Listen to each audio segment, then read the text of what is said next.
Technically, at one point in the book, I either died or came close to dying, ended up on a ventilator. And, later on in the book, I end up in Caribbean. It was an intrusive thought. It's that call to the void. You're on that balcony and your mind's saying, what if? It started in the best way possible. And then that took me on this kind of misadventure. And I call them Rorschach cases because whatever you're bringing to it is what answer you end up with at the end. And that's when she told me that Amy was gay. What was interesting is when we stopped at Aruba, the Scientology ship parked next to us. The FBI found handprints on the window and a footprint. There's not a single verified case of a white woman being kidnapped off a cruise ship and forced into human trafficking. It was not a whole ass. It was definitely a half-ass, search. And then 3 days later, I just get a text that says, sorry, we can no longer support your project. I don't think the FBI knows. I don't think they care.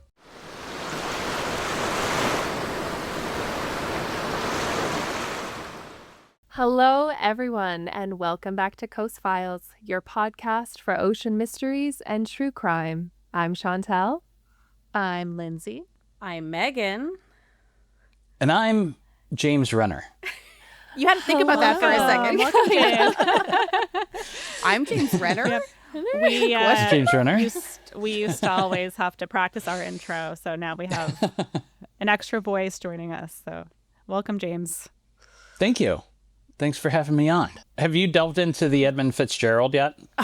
Oh, yes, we have. Yes, James. Okay. Please. Yes. Sorry. Have the I shirt. have to catch up. We have a shirt, yes. Yeah. Oh, perfect. Yes. Perfect. I just moved to Minneapolis, and I've never seen the Superior side of things. I'm from Lake Erie, like Cleveland area. I love it. I love it. Nobody's made a movie of the, that's a movie waiting to be made. We've been telling James Cameron all the time. For years. Yes. On He's that. just- You got Right? Titanic. Now you have Edmund Fitzgerald. So He's not listening to us for some reason. I don't get it, but I mean, I email him every day. I'm shocked that he hasn't gotten back to me yet. I just read a really interesting book about the case. Have you read Gales of November yet? no. It just came out like a month ago. Add in It's that. very good. Okay. It's like Yes. it's a Little narrative that takes you from it introduces the people who died as like characters and writes Wow. this, it's true narrative of leading up to the events and what happened, and a lot of stuff I didn't know. It's really good. I mean, Wow. you We were might have to- reading your book. There was a lot of stuff that I didn't know. Like, Yeah. Oh, you good. You had mentioned the documentary, which we all watched last year, and I thought like, okay, well now I have a really good grasp on all what went down. And then I read your book. Just I'm kidding. Like, oh, I actually felt like there was a lot, like, as I watched the documentary and I had watched some episode about it before, but you uncovered some answers that I didn't have. So that was really interesting, which we'll probably talk about today. Sure. But just a few things. And I think throughout this episode, we'll be able to ask you a little bit more, just clarifying questions, since you've been like so front and center with this case for quite a long time. Sure. Lindsay, really quick, did you want to do your the Yes, I Amy have a intro? little- Okay, yeah. So Yeah, I do have an let's- Amy intro yeah, for so that people anyone know who who's we're not here. familiar. Like, I know we are now, but maybe not everyone is. So in March of 1998, 23-year-old Amy Lynn Bradley disappeared on the Royal Caribbean cruise ship Rhapsody of the Seas as this cruise ship was approaching Curacao. So more than 28 years later, we're still asking the same question: what happened to Amy? Her disappearance has generated alleged sightings, theories of abduction, human trafficking, an FBI investigation, a Netflix documentary, and books. So, enormous amount of speculation. But what if some of our fundamental assumptions we've made about Amy's disappearance are wrong? So today we're joined by investigative journalist and author James Renner, whose new book, A Cruise to Nowhere, takes a fresh look on Amy's life and the mystery of her disappearance. So with that, welcome, James. And Great, thank we'll you. be asking you some questions, obviously, today. And with that, maybe you can introduce yourself a little bit and tell our listeners about your work. Sure. Yeah, my name is James Renner. I'm an investigative journalist. I started out as a reporter for Scene and the Free Times up in Cleveland. They're kind of like Village Voice newspapers. those weekly papers you find in like record shops and bars and All the strip cool clubs places. and things like that. Yeah. Yes. Yeah, wow. Yeah. And I did that for about 10 years and started writing books full time in 2010. And I'm probably most known for my book, True Crime Addict, which is on the disappearance of Maura Murray. But I've written a couple other books since then. And my latest is A Cruise to Nowhere, which is about your case, Amy Lynn Bradley.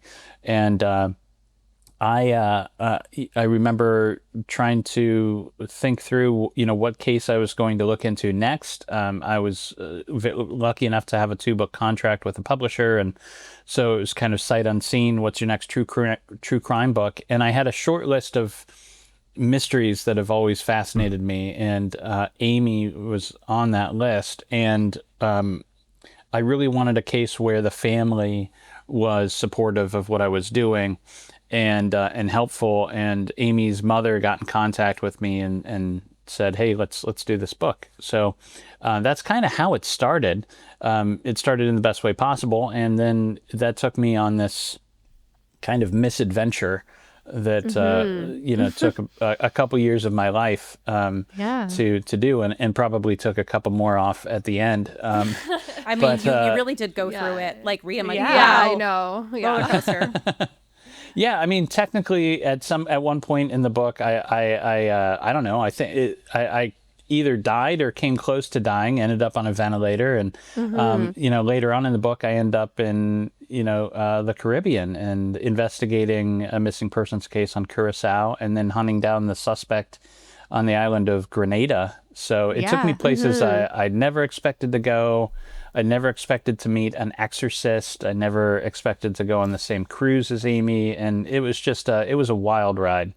Yeah. That's incredible. You did all that while still recovering from, everything you went through. We were going to, exactly. Recovering from death. Yes. Yeah. I looked like the old man from Jurassic Park. I had my cane. Oh, love it. Just... You know what? Though, It didn't stop you from getting, your research. So we admire that. Yeah. Thanks.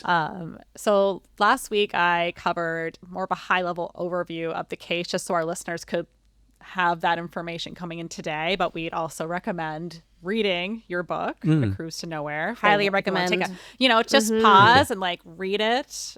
Yeah, real quick. Or listen. Right. It's available as an audiobook as well on Audible. Which you read yourself. I do. Yes, I was like, oh no, I know his voice. I know. I'm like, I'm going to talk to this guy later. Yeah. I love when the author reads the book, because it's just it's your version in its entirety. So that's cool. And with my books, they're a little different than typical true crime books, because I mix a lot of memoir in with my books. So I'm telling stories about me and my family and my kids, and it would be weird to have somebody else do the audio for that, and hear those personal stories. Weird, but it could be funny with someone trying to be like, and then my wife said, and oh my God, honey, you broke your leg. I mean, I would still probably listen to that, honestly. Sure. I think you should have Megan narrate your books from now on, actually. I'm available. Yes. Deal. Yeah, available. Okay, so I'm going to kick us off with some questions. So obviously, I've also covered a few missing people who've disappeared from cruises, which you also mentioned. So Marion Carver and Rebecca Corium. And Rebecca Corium's interesting. Oh, that was a crazy case. I made everyone very mad, because I'm like, we don't know what happened. Very much like this case, really. So when it comes to Amy, obviously people are going to associate her really with disappearing from this cruise ship in 1998. I still can't believe that's, nearly 30 years ago at this point. And when her case is normally presented, it can just be very just cut and dry on the surface. Here's what happened. I thought you brought a lot of insight to Amy. So in your own words, after doing all of your research, talking to her friends, her girlfriends, boyfriends, family, who to you is Amy Lynn Bradley? Amy Lynn Bradley is, I love meeting or finding out about unique people. We're all unique in some ways, but a lot of us are kind of just, we're average. We're like a lot of other people. Amy was not like a lot of other people. She was her own thing. She was a little spitfire. She was pretty small, pretty slight, of build. She's very athletic, but she was always a risk taker. She was always pushing the envelope a little bit. And she was raised in Chesterfield, Virginia, which is right outside Richmond. And I forget, because I'm from Ohio, that Virginia is the South, and it's not just the South, but Richmond was the capital of the Confederacy. So it's like it's like as south as you can get. And some of those old ideas and ways of living kind of are still passed down. It's still a very conservative, not as conservative as, of course, as it used to be, but it's still very conservative. And Amy, growing up in the 90s, realizing she was gay was a big deal. And it caused a lot of discomfort in her life, a lot of confusion. And she went off to college at Longwood University and found, her group there where she could kind of be out and open. But then after graduation, she came back home. She did get an apartment just before the cruise, but what sort of person was she? She was a drinker from, very early on in high school. She, her friends did think that maybe she had a problem, and maybe, as we know, drinking can be a coping mechanism for bigger issues. She liked to play pranks on her friends. She liked to... Intense ones involving snakes. Yeah, yes, that was crazy. Oh, yes. Yeah. One day her roommate came back to her room, and Amy's on her bed with this giant snake, and I have so many questions. Like, how? Freaked out. What? Yeah. And she and her friends, they did a little petty larceny and stole the bench from a fraternity on campus and moved it out to the soccer field one night as a prank. And like that's so classic. I love it. Yeah. She was also a contradiction. She had studied to be a gym teacher. She graduated in December of 96. So about 15 months before she disappeared. But she didn't become a gym teacher. And usually when you're graduating that program, you do student teaching. You start work right away. Yeah, you have like a job lined up, likely. Yeah. Yeah, and she didn't do that. So I think she was kind of reconsidering what she wanted to do with her life. And she had just kind of gotten back together with her partner, Molly. So by the time she got on that cruise, this very unique individual, very, she was just alive. Before I get there, one thing that I think of every time I think of Amy is that she... I believe she died at 23, during that cruise. And she packed more life into those 23 years than most of us pack into a full lifetime. Yeah. Almost as if she could sense that she had limited time. I mean, she was just always up to something. And so she goes on this cruise in March of 1998, and she has a very big decision to make when she gets off that cruise. And that's, does she get back together with Molly, which is what she truly seems to want, and be out and open and be authentic and risk losing that close connection with her conservative parents. And they were a very close family. They were very much like friends. Yeah. Or does she continue to wear the mask just so she can maintain this very tight-knit group and family? So I think that was weighing on her. And a couple people that were on the cruise do remember that she was chain smoking and she was talking about these things. Yeah. So it's obviously I on think her that mind. was foremost. Yes, I think so. Yeah. So it seemed like a lot of people. Yeah. I think we're gonna say the same thing, that it's something that I don't think was really brought up in any real way until I listened / read your book. I mean, I think that you're trying to say that her sexuality is a much bigger part of this story than many people originally thought. I think it's the key component to the whole thing. I do. I think it explains her mindset and what might have been going on in her mind after a night of drinking, and being alone on the balcony and having her inhibitions down. And she's also 23, so young. That decision center in our mind, the amygdala, is not even fully developed. Yeah. No. So, she's there's all these things that kind of build up to that moment, I think. Yeah, I like that you talked a lot about that, call to the void. I know I've experienced that. You talked about it, and you're just like, what if I jump? Like, what if? And then I think she was also probably intoxicated, right? She had been drinking quite a lot, and maybe were some drugs involved, but I think all that could weigh very heavy on someone. So I could see where you were going. If that's what happened, which is I think where I've kind of ended up. If that's what happened, then I almost don't look at it as a suicide, really. It was an intrusive thought. It's that call to the void. You're on that balcony and your mind's saying, what if? What if I just step over? What if? And sometimes that voice can be very, very loud. No. And so I almost see it more as a compulsion than a thought out suicide. If that's what happened. Yeah, it was like a perfect storm of circumstances at that time. Yeah. I know that we are all very empathetic on this podcast. We cry a lot at a lot of things. And so reading this book, there were definitely moments where I had to stop and put it down because I'm like, God, like you can just put yourself in her shoes. And I have a family, minus the conservative part. I have a very similar family where we're all very close. We're making jokes, and I couldn't imagine losing that closeness. Like if part of my lifestyle was going to put that at risk, I can see how that would be very hard. Like, how do you balance those two things? And I was just curious on a personal level, during the research, during the writing, during the interviews, did you ever get to a point emotionally where you thought, I'm going to keep going, but I just need to stop right now just for a little bit and kind of get your head clear?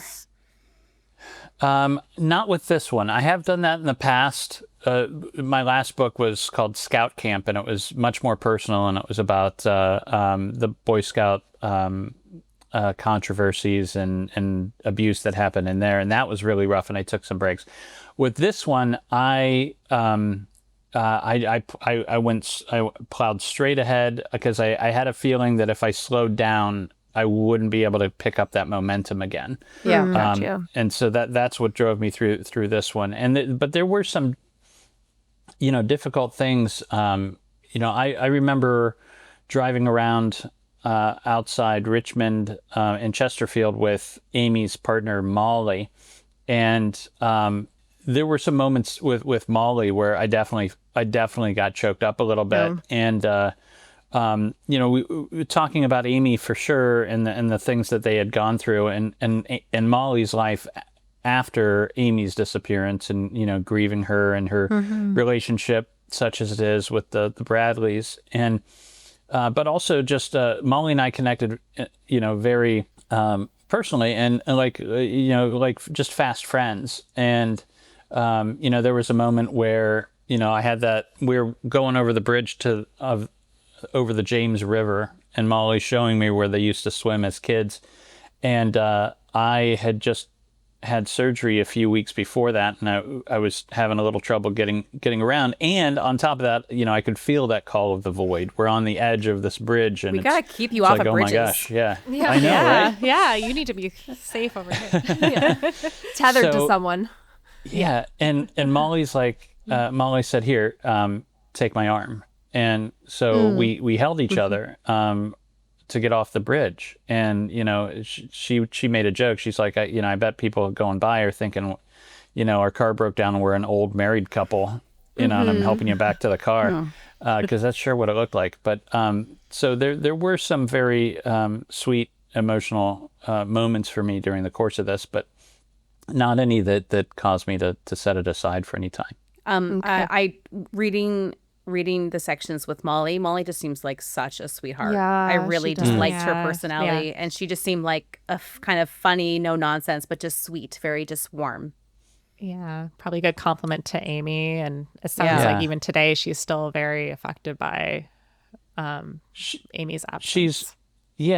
She's also like, I don't know. I think if you were next to her, yes, she's wonderful, but she also has the ability to be very intimidating when she wants to be. Okay. You know, and there were some things there were some things that, you know, she shared with me and some things that she didn't share with me. And she was very clear on what I could use and what I couldn't. And, you know, I did step over the line once just because, not intentionally, just it was a miscommunication. Right. The sharing of the letter, right? Yeah. And so I saw that. I saw that side. She could be quite fierce. Good for her. In a good way. Yeah. Yeah. A woman with boundaries. I like it. Yeah, exactly. Yes. Well, you've investigated a lot of complicated stories in the past, and some that you mentioned in the book and some you've already mentioned on here. But what was it specifically about Amy Bradley's case that made you think, I need to look into this? This needs to be my next story. I think it's, first of all, the only stories I'm interested in are unsolved mysteries. If they're solved, and a lot of true crime writers, they like the solved cases for many good reasons. One, you know, it's got a nice ending. You can also use a lot of court documents that keep you out of trouble. But I like the unsolved. I like the puzzle of them, and I also like certain cases that have endless possibilities for an answer, such as, you know, back to the Moore Murray case. It was one of those, and I call them Rorschach cases because the people that look into, you know, these cases, the armchair detectives that pour through these cases online, they get so attached to these cases like Moore Murray or Amy Bradley, where you have all these possibilities of, well, it could be murder, it could be suicide, it could be a walkaway, it could be a kidnapping, it could be, you know, 5 other things. And whatever you're bringing to it is what answer you end up with at the end. And like a Rorschach test, you see what you want to see in it. And and I think because of that, it gets so personal for these people. And if you argue with them and say, no, it can't be this, it because of this, and they get personally offended because it feels like a personal attack, because it's like, no, because that's what I would have done. That's the ending that would have happened to me.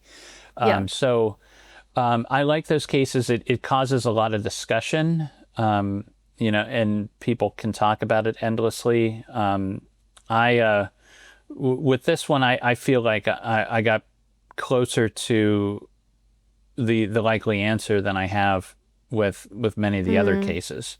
But I just had a feeling that it was also going to be one of those cases where the more I looked into it, and it's like peeling the layers of the onion. There's just this new layer, and it's like, oh my gosh, well, you know, what about Scientologists? Could you know, or what about human trafficking? That came out of left field. I didn't know much about that part, so that was really interesting. We're also obsessed with cults and trying to understand, and so Scientology. I've watched what is that Leah Remini show?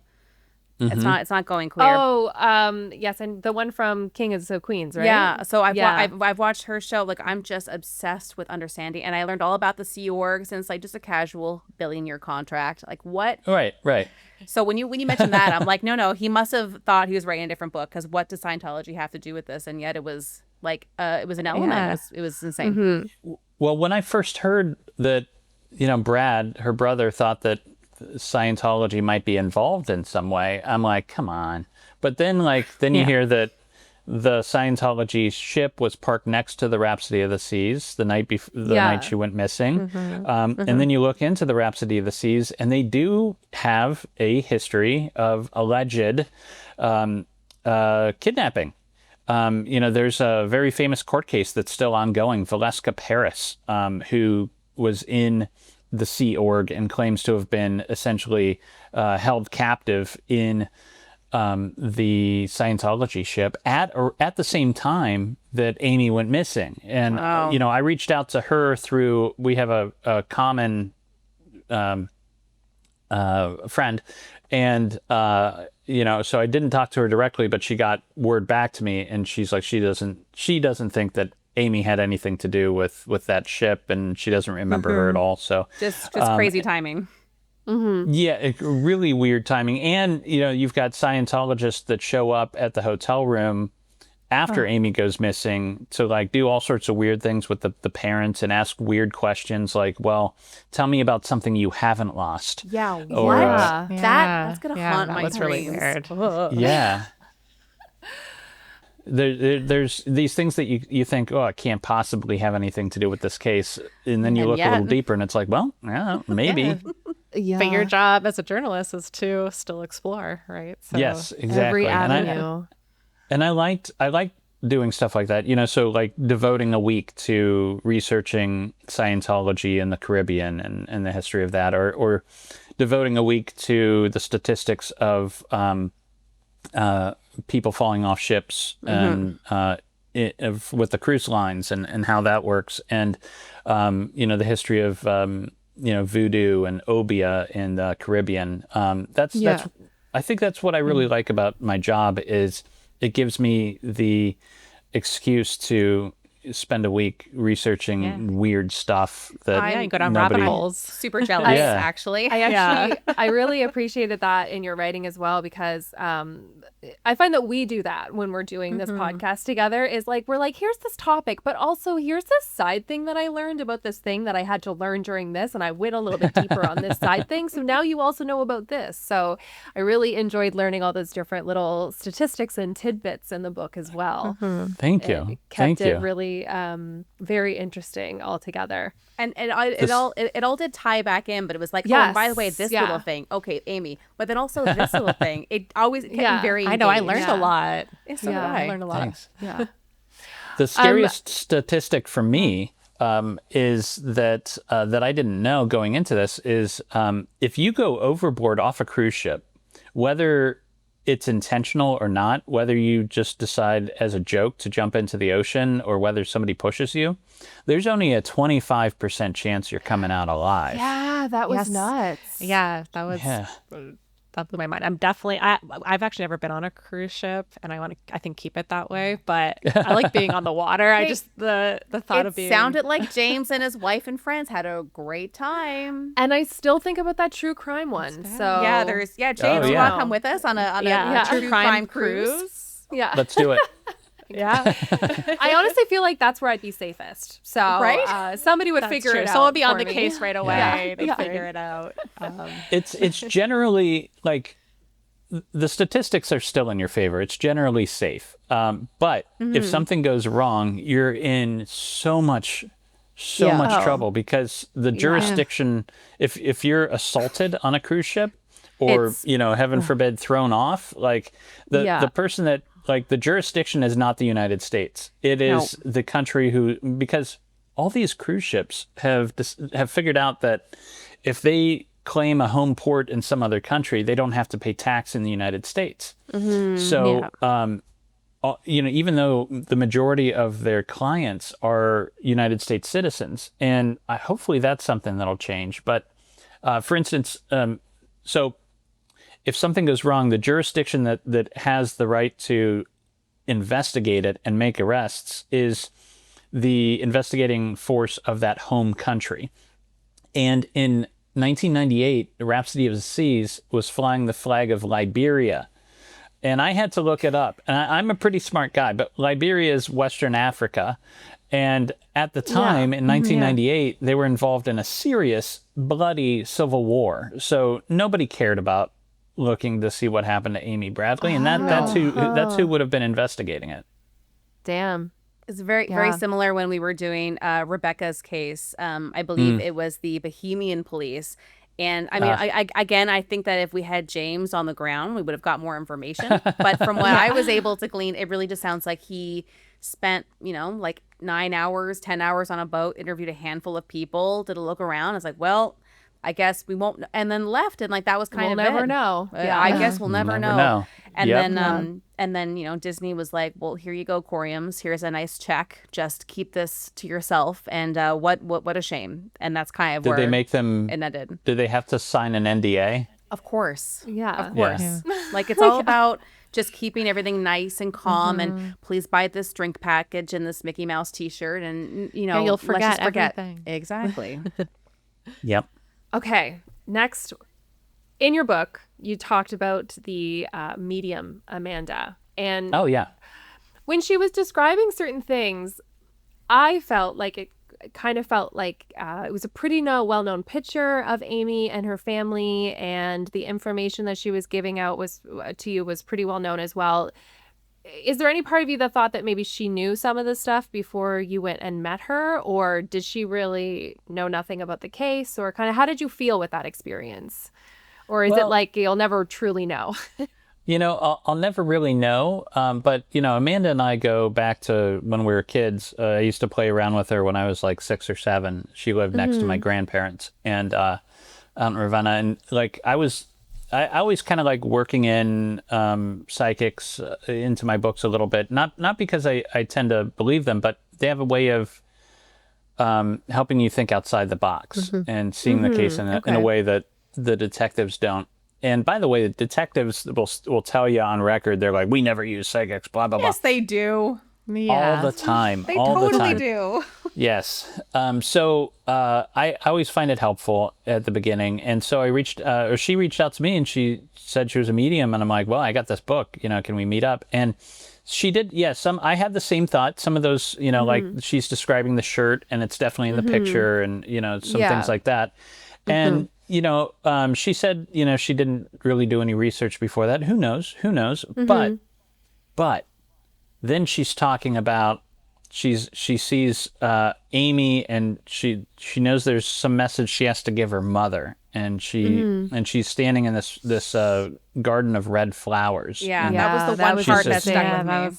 Yeah, she says she makes it was something like she makes these red flowers for me or whatever. And then when I get to the Bradley's house, Iva takes me by the arm and she's like, "Come, I want to show you Amy's garden." And she takes me over to this garden of red peonies. That would give me chills. I'm like, oh my God, you know. So it's a sign. It seems like there was something going on there. I felt a little something. Yeah. I always say For sure. When you mentioned that in your book again, I was like, the okay. flowers. You know, it's sometimes hard because like I think about the Amanda Berry case where the medium said Sylvia. on that show, like your daughter's dead, and then like so her family, not that she came from the best background anyways, but her family just like moved on then, like you're dead, and she had to describe seeing that herself on TV. So I guess there's always, I mean, I'm a skeptic believer. Yes. So, Yeah, me too. Me too. So I think it's just sometimes I always go back to that where I'm like, oh, like you never really know. Yeah. There was a part too that so Chantel mentioned the medium, and I think that didn't she also mention something about your grandparents, that your grandparents came through? Okay, so now tell me about that a little bit, because obviously your friend may have known because, you know, she was neighbors, but did any of that like kind of tickle part of your brain where you're like, oh, this is actually really reading true? Yeah. I mean, it's exactly as I remembered them. And I don't know that her memory would have been, I mean, she would have been a little younger than me. So we're talking, she would have been 4 or 5. Yeah. When she would have seen them last. And would she have remembered all those details that she got right? Probably not. So, she got it spot on. And that was really sweet. My grandfather, I was really close with, and he died when I was 22. Wow. And it really affected me. And I do believe that he's stopped by, 2 or 3 times in my life, and where I've just felt, that presence and a hint of Old Spice in the wind. Grandpa, is that you? Yeah. Right. Yeah. I think we're all kind of spiritual people, and those type of stories really get me. And I think they're, it's got to be something. There's something about... There has to be more than just this. Exactly, yes. And there's something about tales of the sea, too, that lend themselves to ghostly encounters. I'm not exactly sure what it is, but maybe it's just that liminal horizon, you know, that and you're on the edge of the world, on the edge of nowhere. And, but yeah, no, I love the maritime haunted stories. This is so off topic, but have you watched Widow's Bay yet? No, I don't have Apple. James, there are ways. Get a free trial, just binge it. Everybody tells me I must see this. I know I have to see it, and that's he's one of my favorite actors too. Oh, he's so good. Love him. So good. It will change your life. It's such a scary, funny, well written. Like, I've actually watched it twice. My husband was like, I'm not really into it, so I watched it. I made him watch the first episode. He goes, oh, this is actually kind of good. I'm like, let's watch it again. So yeah. I know. I had to find my husband, and he came then. He's like, all right, I don't want to watch now. I was almost finished. I'm like, all right, let's go back to episode 1. So I watched most of it twice, because later on he decided it was cool. But so I have your next question for you. So when you started this investigation, what did you think happened to Amy in the beginning? Did you have a theory before you really dug into the case? Yeah, I was definitely leaning towards human trafficking. There's the picture of Amy this woman that looks like Amy Bradley on this escort site, right? And it was driving me crazy, because I'm like, either this is Amy and she was put into human trafficking, or it's not. And where is that woman? Like, why hasn't that woman come forward? So I put a lot of time and effort into trying to track her down. And I did manage to track down a couple of the escorts that were also on that site with her. And what I discovered was going on with that brothel was that the creepy owner of this brothel was taking pictures of real women from adult films and then posting them as his escorts. And people would show up and try to book a session with them, and he's like, oh, you know what? She just flew back to the mainland, but we have this lovely woman from the Dominican Republic or Venezuela, and classic we'll give you 20. Switch. Yeah, exactly. So, and that is at this point what I think was going on with it. And I do believe I ended up finding somebody. I haven't identified her directly, but I believe I've found somebody that knew the woman in the photo, and it was not Amy. And there are other photos that we were able to track down too, that clearly show more of her body, and she does not have the tattoos that Amy Bradley had. So but for a while that seemed like a very real possibility.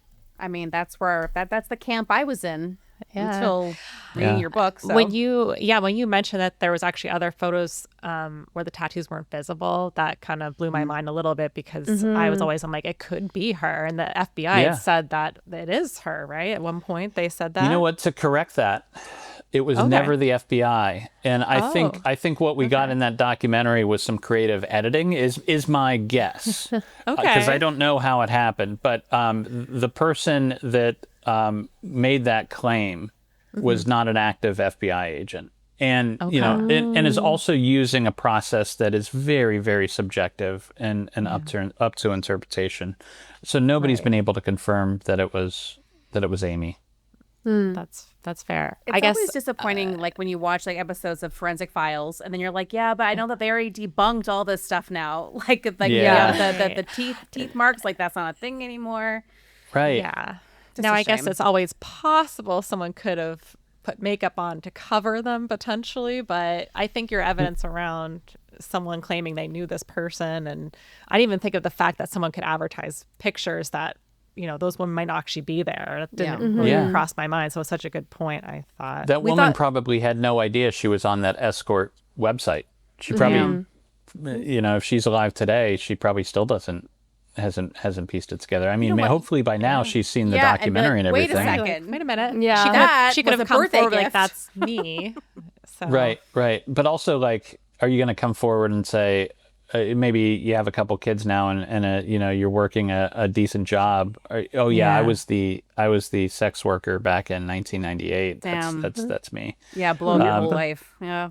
And also, but like the flip side of that too, if you're a brothel that is advertising these women, and you know you've kidnapped this woman, are you ever going to show her picture online? Such a good point, actually. Yeah. Yeah. Right, that would attract way too much attention. And Yeah. I think it sounds like the FBI probably could have followed that lead if it was more credible, right? A little bit more. I would think. Like some of even the stories, I think you mentioned even like Judy's story wasn't taken that seriously when she had mentioned in the bathroom seeing Amy. Yeah. So it just seems to me if the FBI is really, you still have a website dedicated to that she's missing. So you would pursue all these leads, right? If they were... What I discovered was that, the FBI, says one thing publicly, but I think with Amy Bradley's case, and this is something I share with the Bradleys, my frustration with this. I don't think the FBI knows, I don't think they care. Yeah. I don't think they're putting any time or effort into this case at all, and haven't been for many years.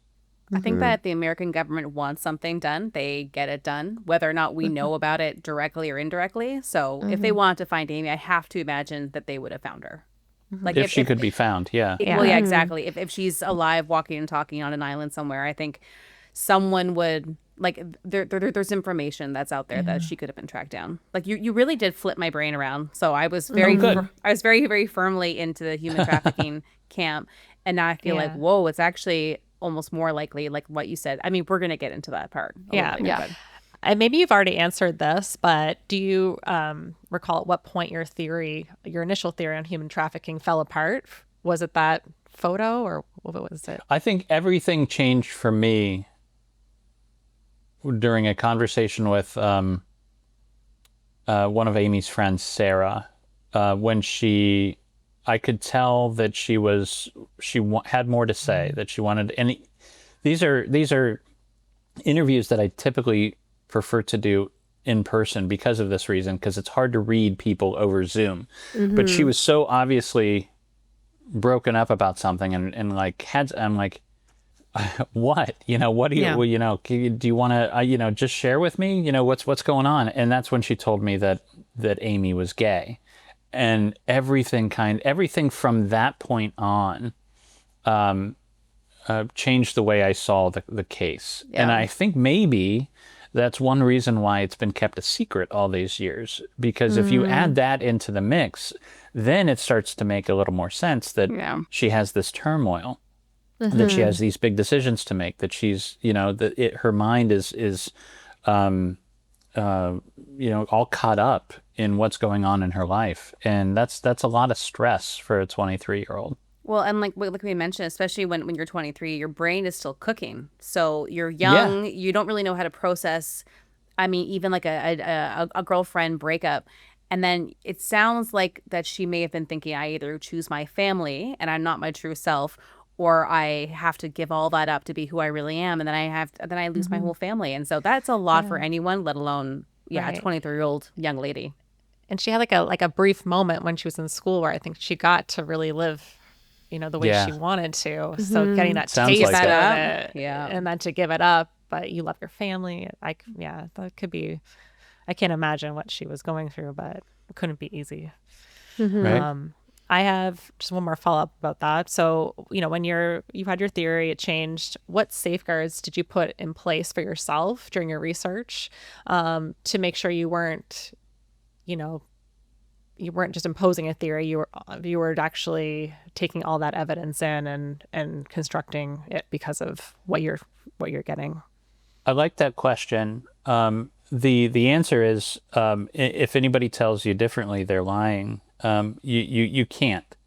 It's impossible. So my remedy for that is to be as honest about. That's why I put so much of the memoir stuff in. I want to be honest about my biases, and what's going on in my life that might color the way I'm seeing this case. And you're, as a reader, free to interpret that and whether or not it impacted my research or influenced the way I think about it.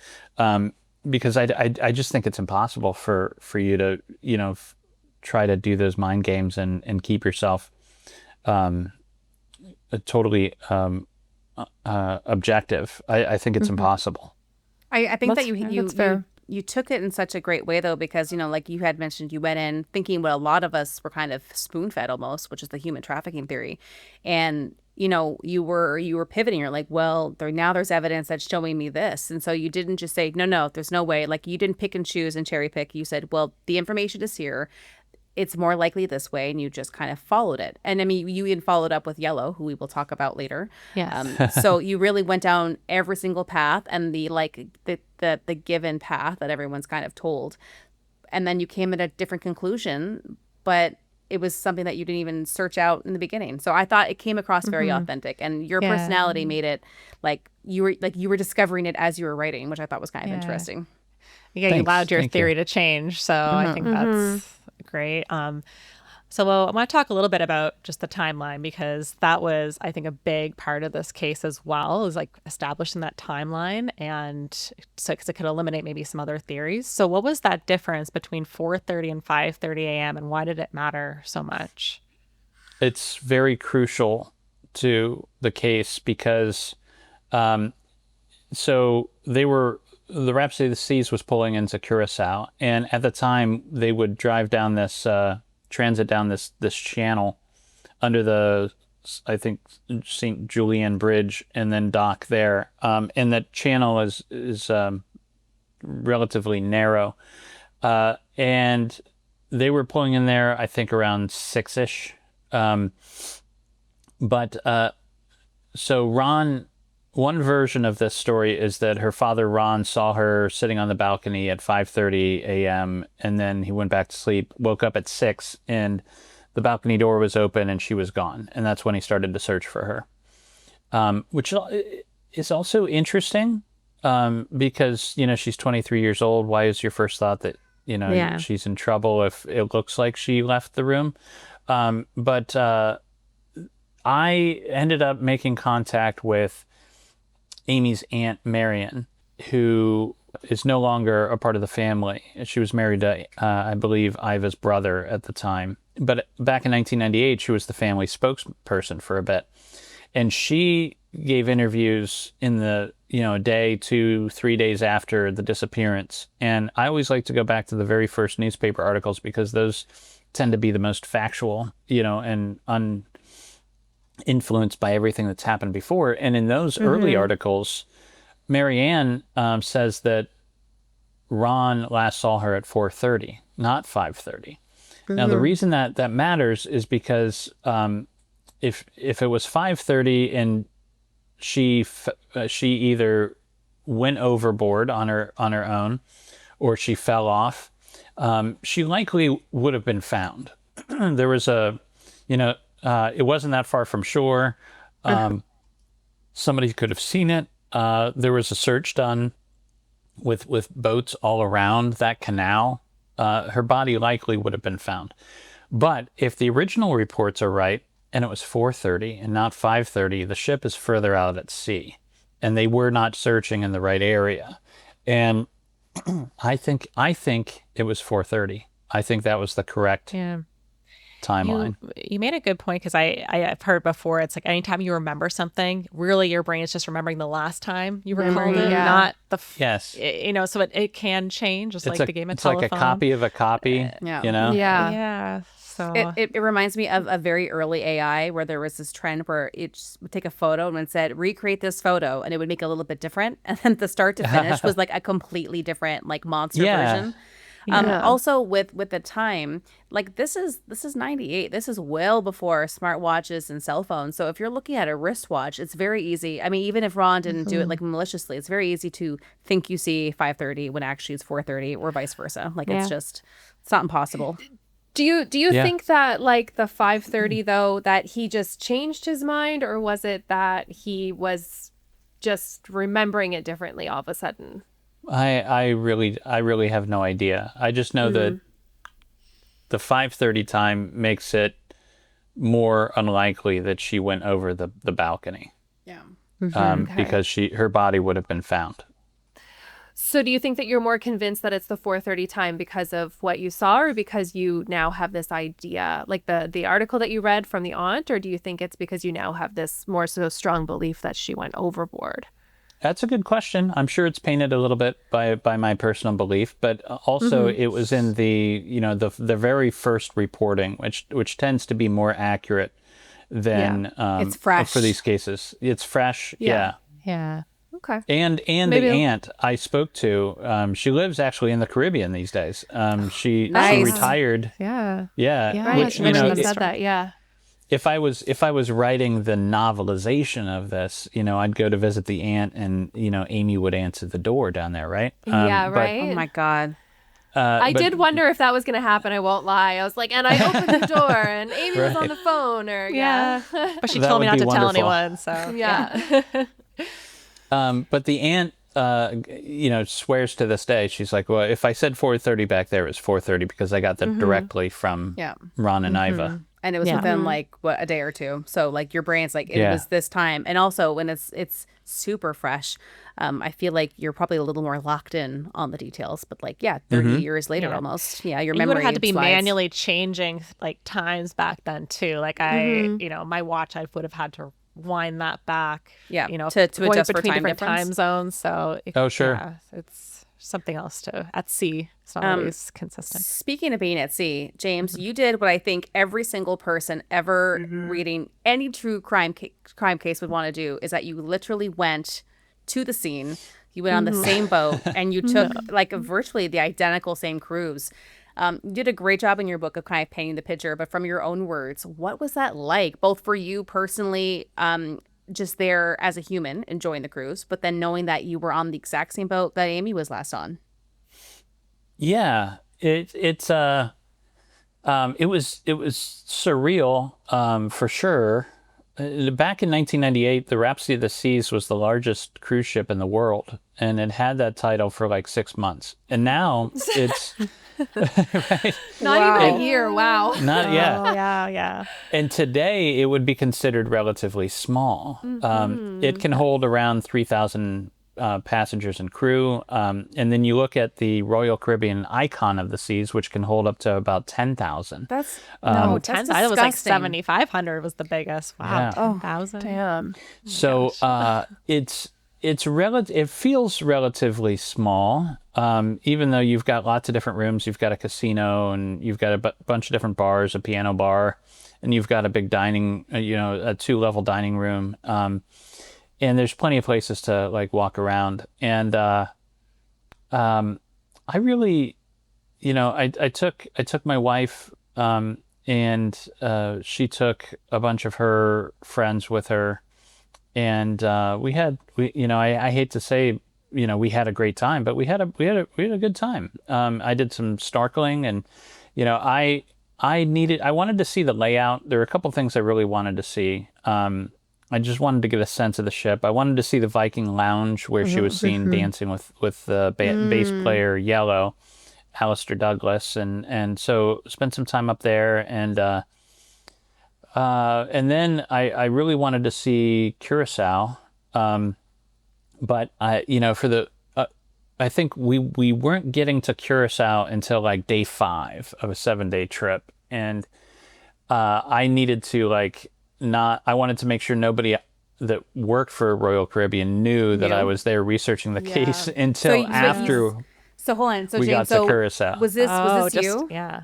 Yeah. Yes. Just her. You got notes I took everywhere. I took a lot of pictures. We when we stopped. What was interesting is when we stopped at Aruba, the Scientology ship parked next to us, just like it did back in '98 with the Bradleys. Weird. And I had and when they're in Aruba, since it's so close to Curacao, they stay there quite a ways. So I waited until it was nighttime and they wouldn't see me, but I parked on the deck and used my camera to zoom in as close as I could into the windows of the Scientology ship. And I just all wanted do the to same catch, thing. Yeah. right? Yeah. I mean, you just want to catch Tom Cruise speaking to an alien or Oh something. my God.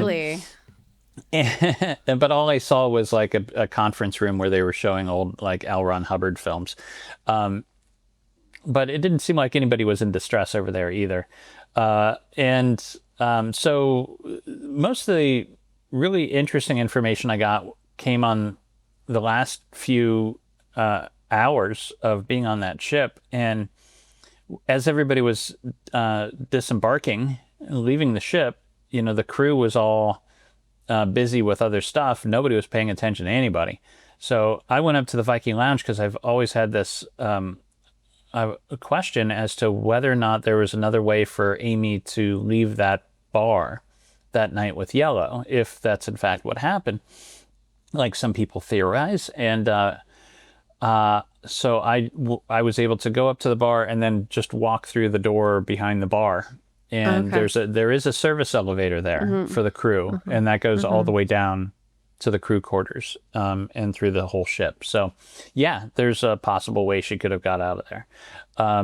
I also wanted to see the room that they were in at the time. They were on the 8th deck, and eventually managed to get there. One question we had was, could she have really fallen off the balcony, or was there a lifeboat or another deck underneath that she would have been caught?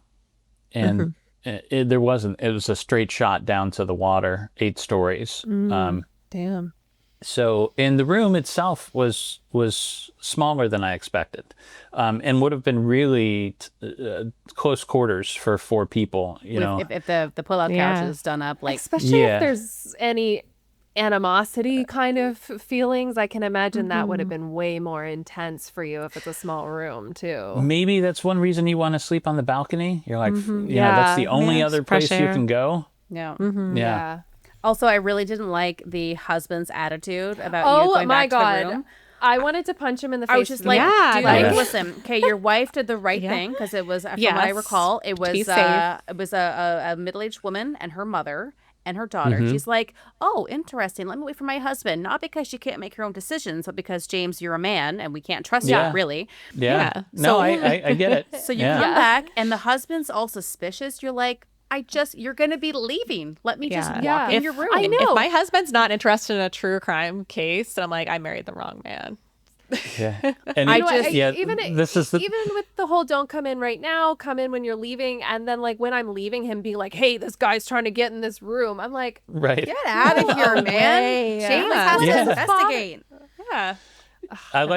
Although I do like how the room steward that he went to like warn about me, the room steward's like, I don't care. They're not paying me enough. Yeah, I'd be like, told you, get out of my way. So I think I did say something like, as I was walking away, I'm like, thanks for your help. I think that was the best I could do. Good for you. A little dig. It made me feel like, I don't better. want to be punched in the face, but I want to get a little sly remark in there. Yeah.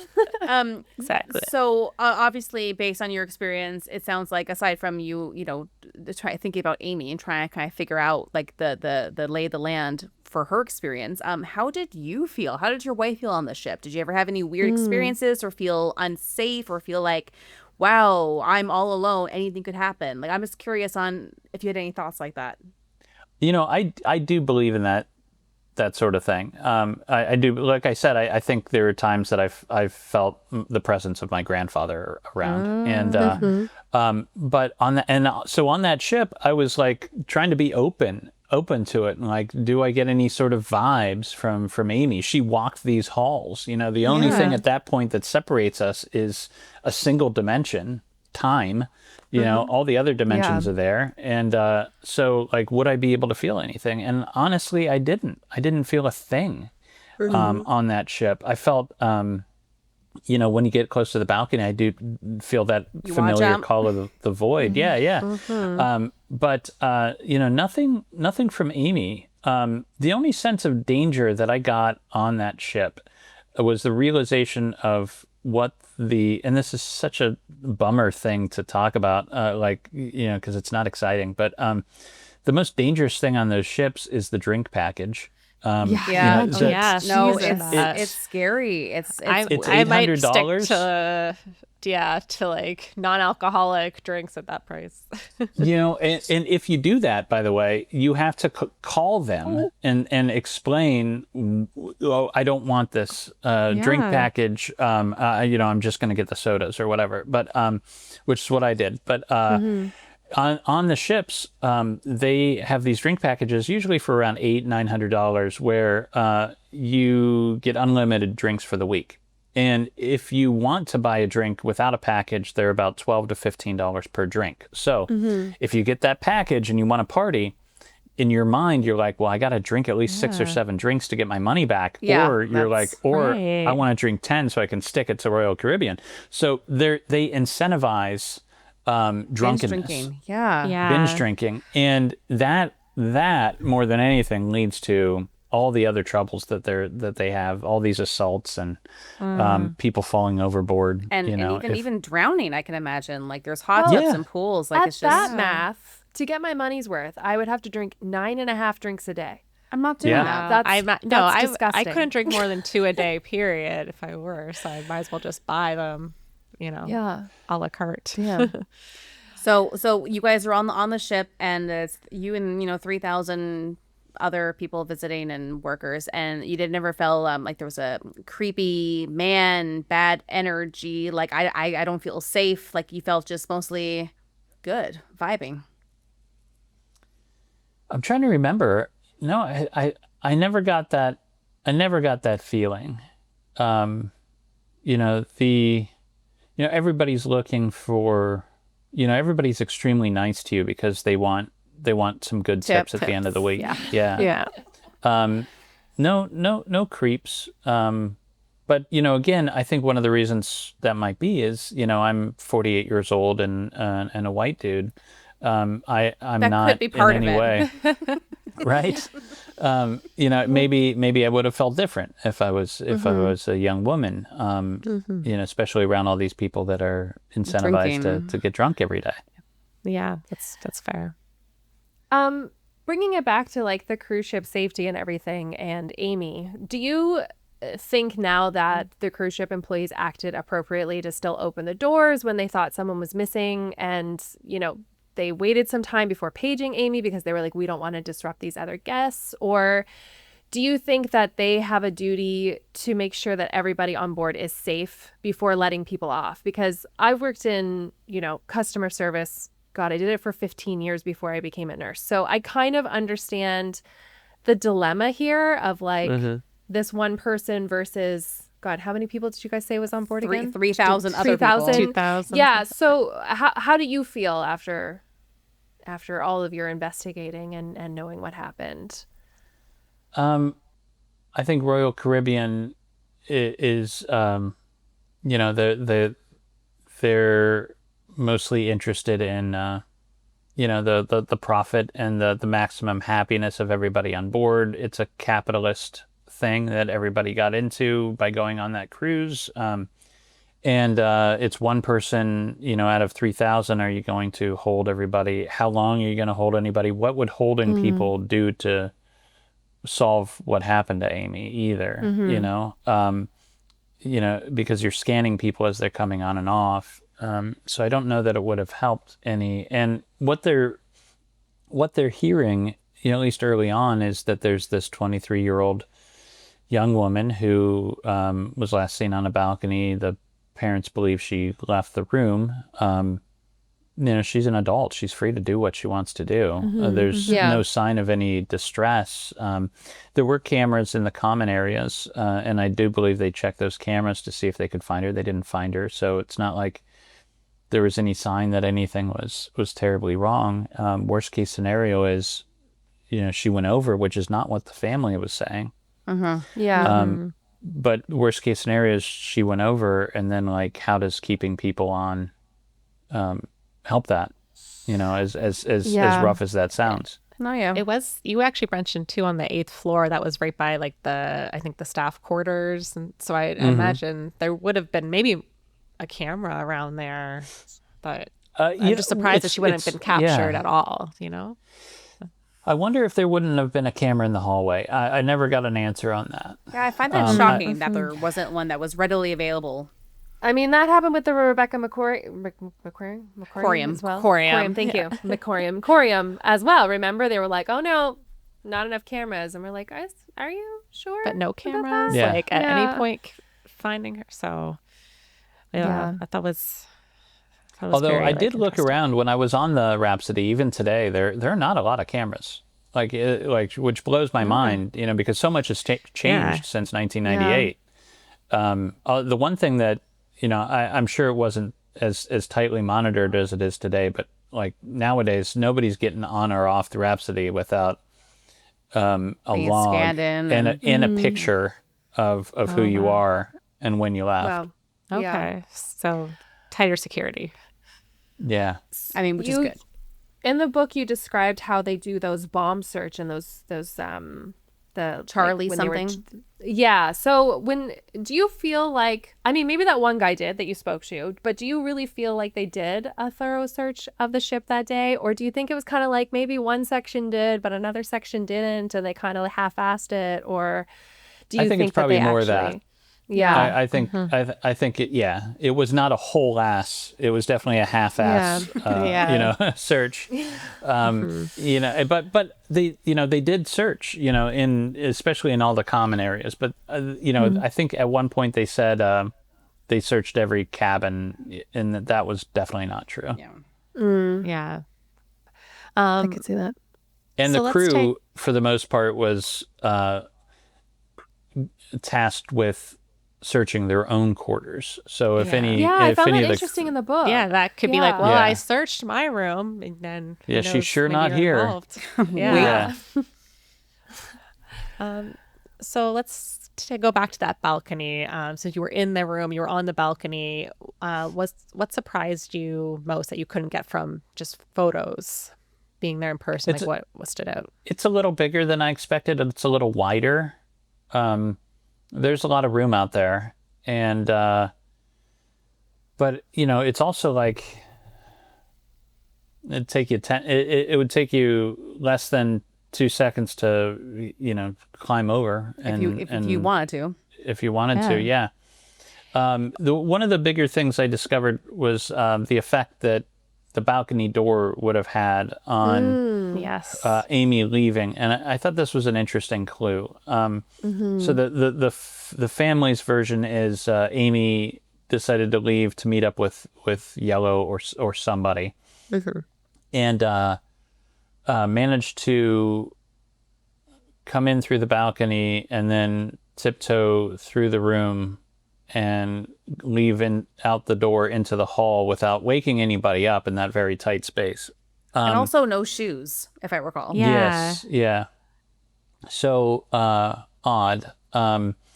But I think the key is that the balcony door was ajar is important because to this day, if you're in those cabins, there are signs that warn you to close the balcony door before you open the door to the hall, because there's this pressure difference between the outside and the inside hallway, and it creates this like wind tunnel that whips through and can churn up papers or just be very loud. Chop and up that's certainly- fingers. Yeah. Right. Don't get Sometimes, any hands on it'll slam the door so hard. So I don't think there's any way she could have left that room without waking people up. That was actually the biggest kind of aha moment. Yeah. When I was reading your book, I was like, wow, like that. Yeah, there's no way everyone would have slept through that sort of slamming. Noise. And also, I guarantee you, if you're in a room and it's stark and you're not very familiar, she was like stubbing her toe, stubbing her leg. Like she would have And woke. she had been drinking all Yeah. evening. And I know her dad told her, like, oh, she left her shirt. But I'm like, it looked like from the picture before she wasn't even wearing the shirt, the yellow polo he described. So I just thought it was kind of like, The dancing picture. why is that relevant? I just had a really morbid thought, but I just had like a Ace Ventura moment where he's slamming the screen door to show that the screaming. Oh, yeah. Sorry, that's morbid, but I'm like, oh, it's just like this exact same thing. Do not go in there. So I also heard that, they cleaned the room right away too, which is obviously a no for a crime scene. It's such a or classic potential crime cruise scene. ship move, though. They love to do that. Yeah, everything's clean. What did you think And about there's a little towel elephant on the bed too, which is Hope you find your daughter. Yeah. right. Terrible. What did you think about like the physical evidence that they were able to Well, I was told that the FBI came in the next day and dusted for prints and were able to find. I don't know that they were able to identify that they were Amy's, but they were able to identify some and again, this is secondhand. It's not been verified, but I was told by a couple of the people that worked for Royal Caribbean at the time that the FBI found handprints on the window, and as well as a footprint, as if you were sitting up and with your foot on the glass. Yeah. To the Relaxing. balcony. Chain smoking. Yeah. So that's that. As far as physical evidence, that's all. I think they have. Oh, and I thought one piece of evidence that was interesting that they were able to get is off the cards that she used for the door and for drinking. So they were able to find out and see that she had used her card to come into the room at 3:35 a.m. Unfortunately, you don't need to log out when you're leaving. to leave, and they were able to trace where she was based on the drinks that she was buying throughout the course of the night. So that gave them a more precise timeline of the hours leading up to her disappearance. I think you mentioned too that even the railing in there, that was at your chest level. So did that kind of play into your theory of her intentionally going overboard versus accidentally? Yes, for sure. I think the railing being so high makes it a little more difficult for somebody to, lean over to and she was relatively shorter too, and to lean over and puke and accidentally fall, which is what some people have theorized online. So I think it would have to be intentional if you went over that railing, whether you intended to do it or somebody else intended to send you over. Yeah, that's fair. So back to that abduction theory, though. Why do you think that theory is so compelling? Is it just because it's so sensational to think of that happening? Yeah, and that's why it's probably just. I think so. One. I think it's. Yeah. I think it's sensational. I think it's what you would see in a movie or Law and Order. It's what people are used to seeing. They want that really crazy twist. But I did a ton of research into human trafficking in the Caribbean, and human trafficking is definitely a problem down there, but not for white women. It's mostly women out of poor countries like Haiti or the Dominican Republic or Venezuela. There's not a single case, a verified case of a white woman being kidnapped off a cruise ship and forced into human trafficking, or kidnapped anywhere in the Caribbean and forced into human trafficking. It doesn't happen. It would be a huge liability for the brothel too. She would stick out, and word would get around.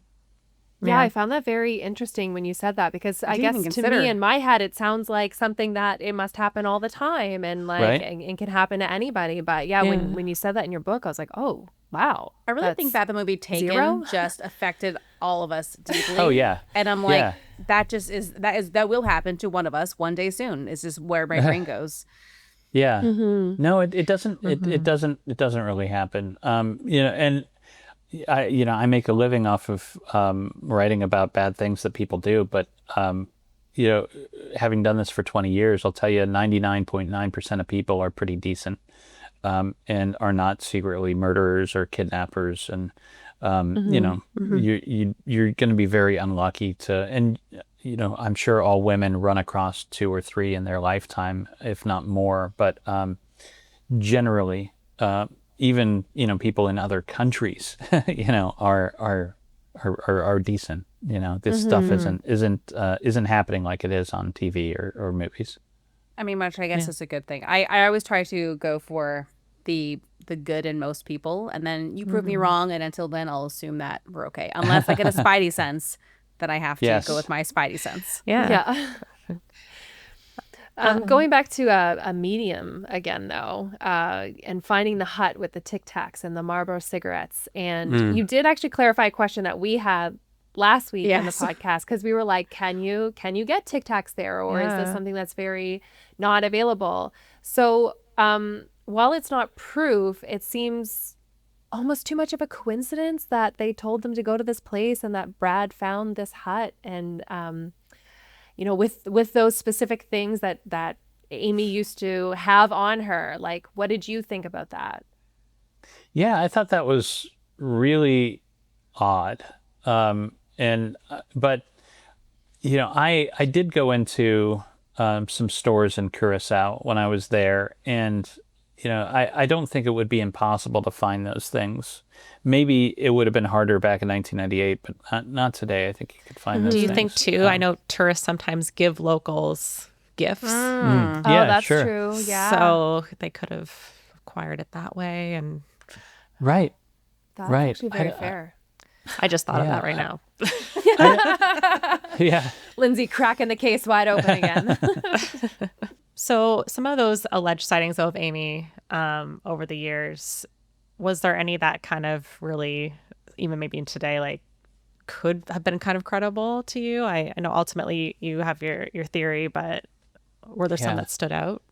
I think all the sightings came from well-meaning people that wanted to help and really truly believed that they saw Amy. But what happened is they were on Curacao or Barbados or somewhere, and they saw somebody that was a young woman about that size who had dark hair, and 9 months to a year later saw Amy's face on prime time, and they're like, oh, wait a second, I was in Curacao. Oh, wait, I remember this dark-haired girl. And like I said, memory is not perfect, and it gets rewritten every time you try to play with it, and your mind wants to build a narrative that makes sense. And so I think in their mind they 100% believe they saw Amy. I don't believe any of the sightings are credible, except for the sightings of Crystal and Lori, who saw Amy with Yellow on the ship late that night. Still a couple hours. Well, yeah, late that night, and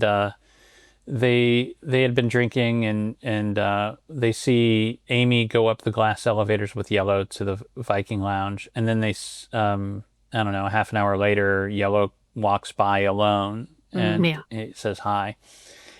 I think they absolutely saw Amy with Yellow, but I think their time is off a little bit. I think they probably saw them at about 3:30, and then Amy went back down to her room, and everything played out from there. Yellow went down to his room.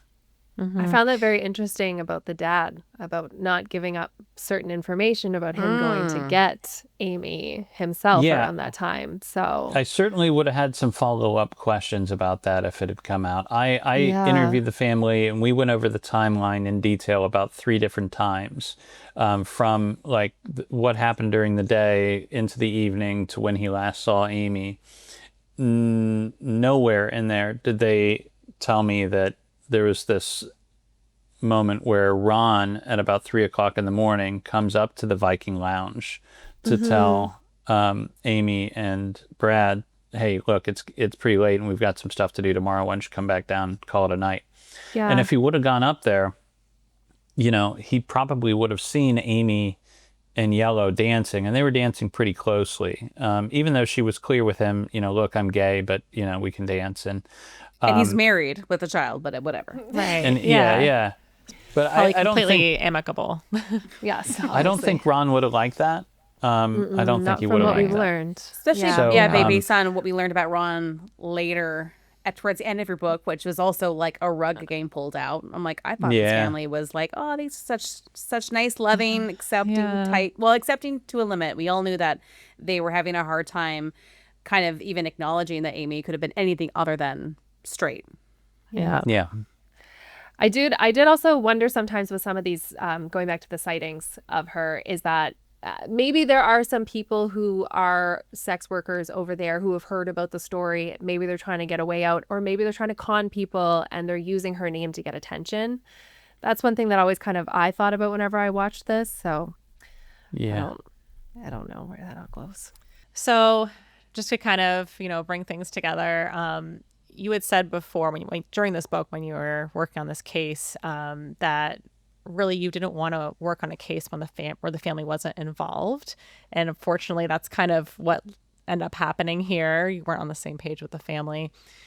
Now that you know that, is that journalistic integrity that focus on the victim more important now for future cases? Would you rule out a case in the future because of the family? I'm still gonna, yeah, probably. I'm still hopeful that I'll find a case when I write about true crime again, which might be a while. And to find a family that wants to be involved and will open the doors up. If this was everybody deals with these things differently. If this was one of my kids, and I've even said this to my family, like if I go missing, like just I don't care about any secrets that you find digging through my stuff. Go through my internet history. I don't care.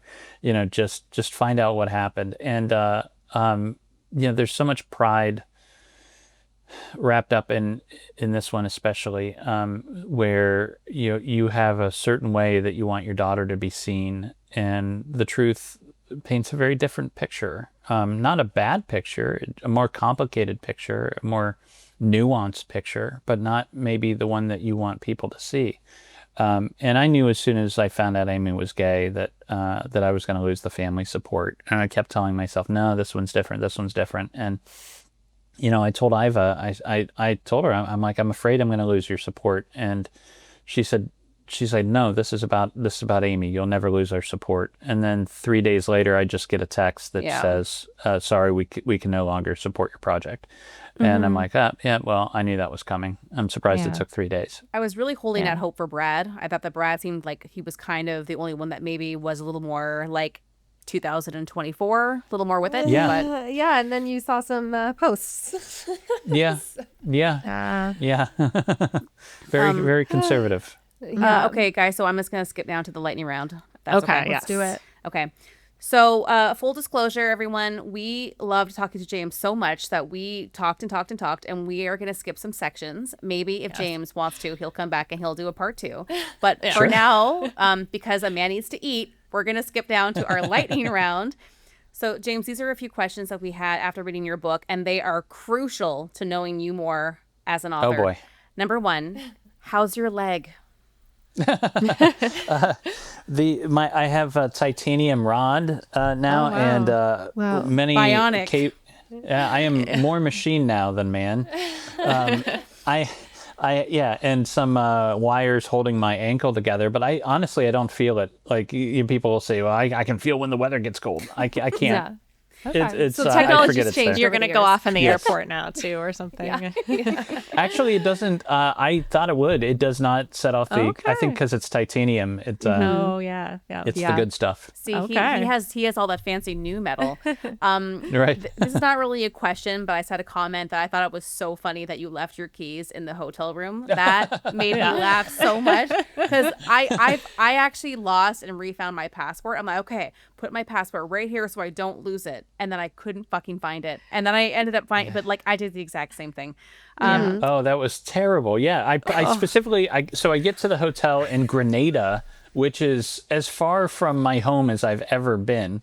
And I'm like, I don't want to lose my keys. I better put them in this drawer so I don't drop them anywhere. I can't and see close it. Never it. use the drawers. Yeah. And then I totally forgot about it until I get to the parking lot at the Cleveland airport, and I'm like, where are my keys? And then I'm like, in a safe spot. No, it's actually Too good. Just the flashback memory of you putting the keys in there. Yeah. But you know what? It worked out okay because I ended up emailing there's one woman that worked it wasn't even a hotel. It was like she was renting out like apartments, and she remembered the white guy that was there, and she's like, I Googled you.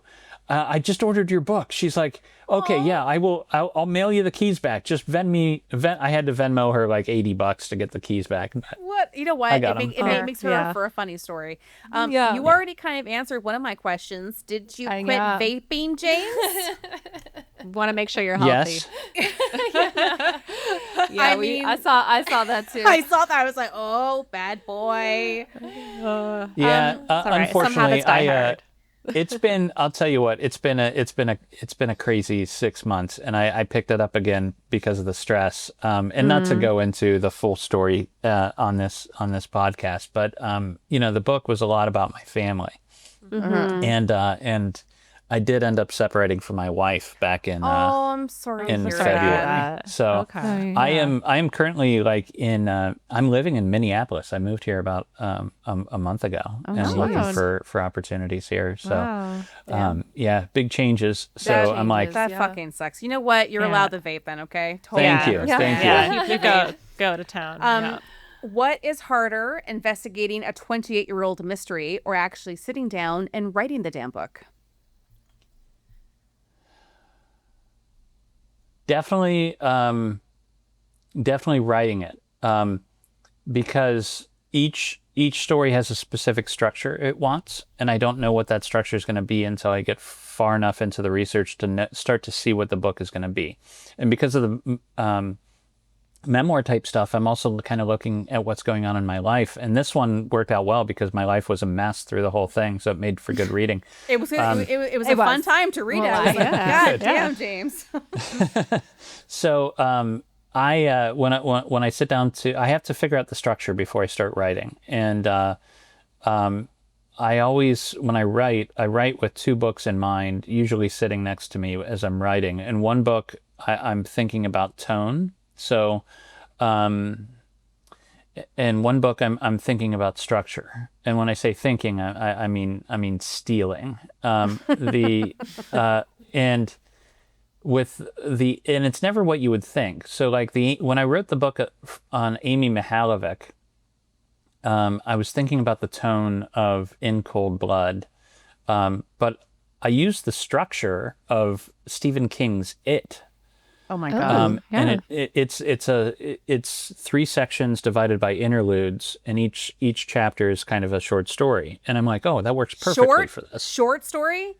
Yeah, right. It's like the biggest. Actually, Sean told about that to me for my birthday. It's like the biggest. It's on my bookshelf. It's at least a foot big. It's the biggest book I've ever had. Yeah. But for this, this is the structure is very much the Da Vinci Code. Also a fun book. Yeah, it's a good structure. And I think the tone was something more along the lines of I was probably trying to tap into Hunter S. Thompson a little bit. Fear and Loathing in Las Vegas or something like that. My God, that guy was a wild person. Yeah. Gosh. And I think that Lindsay has one final question, then we're going to let you go eat dinner. Yeah. So after spending, obviously, at least a couple of years being immersed in Amy's story, what do you hope people take away from A Cruise to Nowhere? I think I hope what people take away from A Cruise to Nowhere is what I took away from the book, which is that you shouldn't waste another day, because Amy didn't, and she only had so few, and if she had one more day, she would have crammed so much into that. So I think about that when I'm feeling down and I just want to like crawl under the covers and have a 0 day, where I do nothing. But I'm like, what a waste. That would be if I didn't try to chip away at something fun or go do something fun or chip away at a project or something like that. What would Amy do? What would Amy do? Exactly.